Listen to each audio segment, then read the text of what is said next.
Le professeur Palmer a été étonné d'apprendre que le Coran décrit le passé,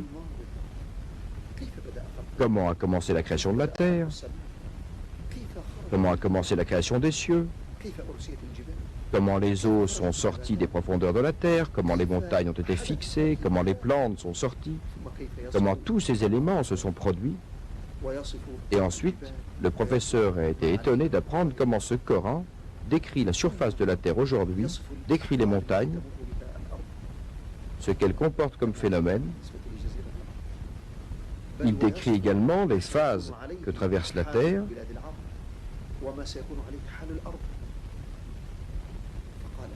et ce que sera le pays des Arabes et ce que sera l'état de la terre. Le professeur a dit, ce livre est étrange.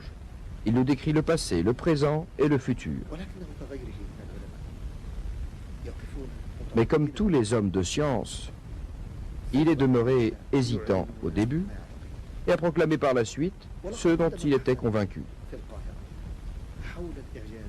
Il a d'ailleurs présenté une communication au Caire sur le thème du miracle en matière de géologie, en affirmant, en conclusion de son exposé, « J'ignore quel était le niveau culturel au temps de Mohammed, paix et bénédiction sur lui.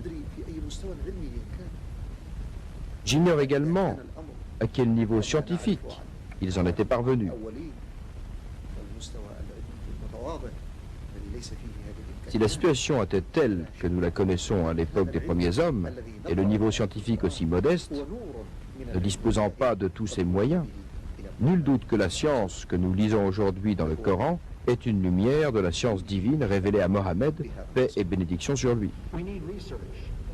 Et c'est par une telle déclaration qu'il termina son exposé. J'ai effectué des recherches relatives à l'histoire des premières civilisations du Moyen-Orient.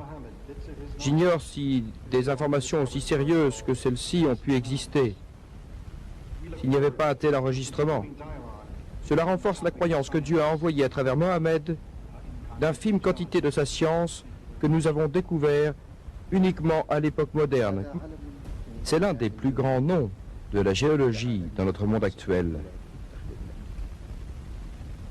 Et aux États-Unis, qui n'hésite pas à admettre, à exposer, à démontrer, mais qui a besoin d'être éclairé sur la vérité.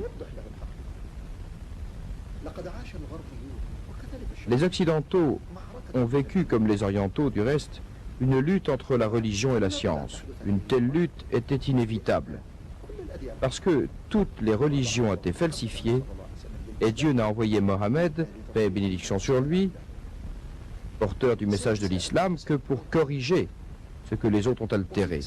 On peut s'interroger, comment ces gens-là peuvent-ils admettre cela, alors que cela est si éloigné et loin de notre religion? Je dirais que la science éclaire la perception de ceux qui la pratiquent. Ce sont les vérités qu'ils regardent, et nullement l'aspect extérieur. Le capital de l'islam aujourd'hui réside dans cette science et ses progrès scientifiques, car cette même science s'incline humblement devant la grandeur de Dieu et la tradition de son prophète, paix et bénédiction sur lui.